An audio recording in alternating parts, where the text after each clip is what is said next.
নমস্কার, রান্নাঘরের মহারানীতে তোমাদের সবাইকে স্বাগত। আজকে তোমাদের দেখাবো নলা মাছ বা চারাপোনা মাছ, যেটাই বলো, আমরা নলা মাছ বলি, এক এক জায়গায় এক এক রকম নামে ডাকে। সেই মাছের একদম গরমের যেরকম উপাদেয় খাবার, একদম পাতলা ঝোল করব।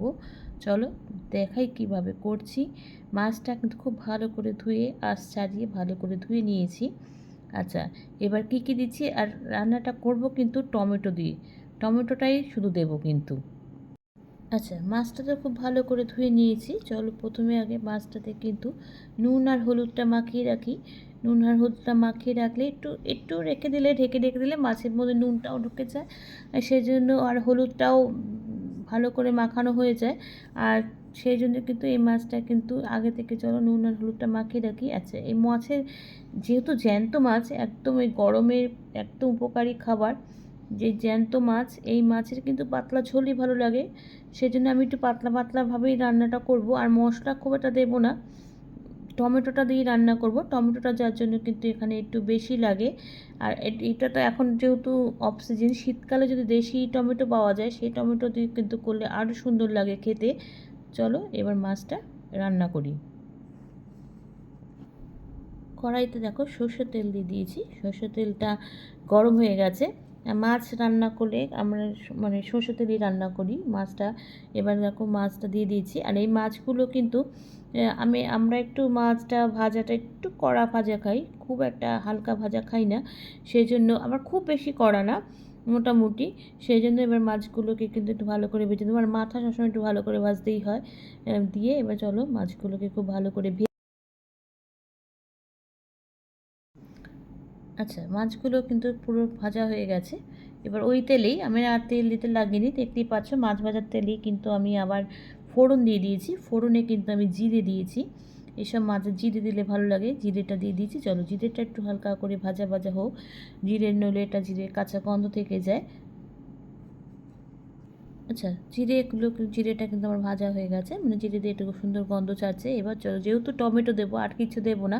এবার দেখো টমেটোগুলোকে কিন্তু সুন্দর করে কেটে দিয়েছি, আর টমেটোর সাথে একেবারে কাঁচা লঙ্কাটা গোটাই দেবো। কাঁচা লঙ্কা চিড়ে দিয়েছি, বেটে নয়, কাঁচা লঙ্কা চিড়ে দিয়েছি। এবার দেখো টমেটোগুলোকে কিন্তু ভালো করে একটুখানি তেলের সাথে ভেজে নেব।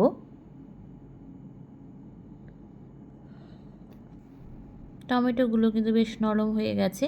এবার আগে দেখো আমি এখানে দিয়েছি আদা, কিশনিতে কুড়িয়ে নিয়েছি, তোমরা কিন্তু বেটেও নিতে পারো, আমি এখানে কিশনিতে কুড়িয়ে দিয়েছি। আর তার সাথে সাথে আলুটাও দিয়ে দিলাম, এই মাছের একটু আলু না হলে ভালো লাগে না খেতে। এবারে ভালো করে কিন্তু এবার টমেটোর সাথে আদার সাথে আলুটাকে খুব ভালো করে মিশিয়ে নেব। আর যেহেতু মাছের তেলেই রান্না করছি, ওই জন্য মাছ ভাজার সময় যে হলুদ নুনটা ছিল, সেই হলুদের জন্য কিন্তু ঝোল এগুলোকে এরকম হলুদ হলুদ লাগছে। এবার প্রথমে কিন্তু আগে নুন দিয়ে নিই। আচ্ছা, এবার দেখো, এবার প্রথমে কিন্তু আমি এখানে কাশ্মীরি লাল লঙ্কার গুঁড়ো দিয়ে দেবো, একটু কালারের, এমনিতেই কালারটা খুব সুন্দর এসেছে, যেহেতু টমেটো দিয়েছি খুব দারুণ কালারটা এসেছে, তবু একটু দিলাম কাশ্মীরি লাল লঙ্কার গুঁড়ো। আর দিচ্ছি হলুদ, দিয়ে এবার এটাকে আবার ভালো করে কিন্তু মিশিয়ে নেব। টমেটোটা আরেকটু সেদ্ধ হবে, তারপরে কিন্তু এখানে জল দিয়ে দেবো, আর একটু টমেটোগুলো নরম হবে আর কি, তারপরে কিন্তু জল দিয়ে দেবো। এবার খুব ভালো করে দেখো হলুদ আর লাল লঙ্কার গুঁড়ো দিয়ে কিন্তু মিশিয়ে নিয়েছি, কিচ্ছু দিইনি, অথচ দেখো মাছের ঝোলের কালারটা কিন্তু দারুণ এসেছে। হয়ে গেছে অনেকটাই কষানো, টমেটোটাও বেশ সেদ্ধ হয়ে গেছে, আর দেখতে অনেকটা কমেও গেছে। এবার গরম জল দিচ্ছি, দেখো পাশে আমি গরম জল করতে বসেছিলাম, আমার ঝোল যেমন লাগবে আমি সেরকম, কেন আরেকটু আলুটা সেদ্ধ হবে সেজন্য ঝোলটা একটু টানবে।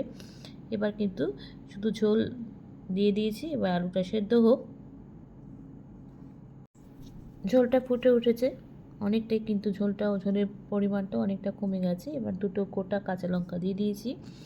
আচ্ছা, এবার একটুখানি নুন দেবো, আমি একটু টেস্ট করে দেখেছি নুনটা একটু কম হয়েছে। এবার একটু নুন দিয়ে দেবো, নুনটা এমন দেবো যাতে ভাতের পাতে নুন, কাঁচা নুন মেখে খেতে না হয়, সেই পরিমাণেই কিন্তু মাছের ঝোলে নুনটা দেবো।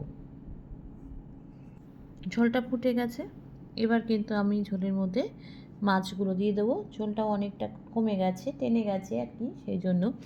এবার চলো ঝোলের মধ্যে কিন্তু আমি এবার মাছগুলো দিয়ে দেবো। মাছটা কিছুক্ষণ ঝোলের সাথে থাকবে, তাহলে মাছের মধ্যেও ঝোলের স্বাদটা ঢুকে যাবে। ফোটাবো না কিন্তু, এরকম যতটা ইয়েতে একদম কম আছে, কিন্তু ঝোলটাকে রেখে দেব।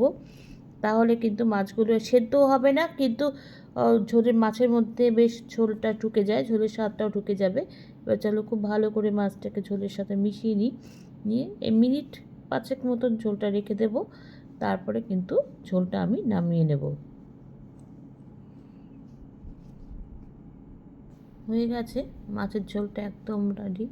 ওপর থেকে আমি কিন্তু ধনেপাতা কুচি ছড়িয়ে দিচ্ছি, যেটা না দিলে মাছের ঝোল একদম অসম্পূর্ণ। ধনেপাতা দিয়ে দিয়েছি, দিয়ে এবার কিন্তু এটাকে আর নাড়াবো না, এটাকে একটু ঢেকে দেবো। তাহলে গরমের ভাপে ভাপে ধনেপাতাটা একটু নরম হয়ে যাবে, আর ঝোলের মধ্যে সুন্দর একটা স্মেল হয়ে এসে যাবে। সেই জন্য কিন্তু এবার একটু থালা দিয়ে আমি ঢেকে দেবো। একদম হয়ে গেছে গরমের উপাদেয় মাছের ঝোল, শুধু কাঁচা লঙ্কা আর টমেটো দিয়ে। চলো তোমরা কিন্তু বাড়িতে করে খেয়ে আমাকে জানিও, লাইক কমেন্টস আর শেয়ারের মাধ্যমে।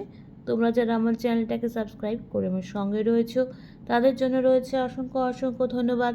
আর যারা এখনও করোনি তারা প্লিজ চ্যানেলটাকে সাবস্ক্রাইব করে আমার সঙ্গে থেকো। তোমরা সবাই সুস্থ থেকো, সাবধানে থেকো, ভালো থেকো। চলি, টাটা। দেখা হচ্ছে পরবর্তী নতুন কোনো রেসিপিতে তোমাদের সঙ্গে।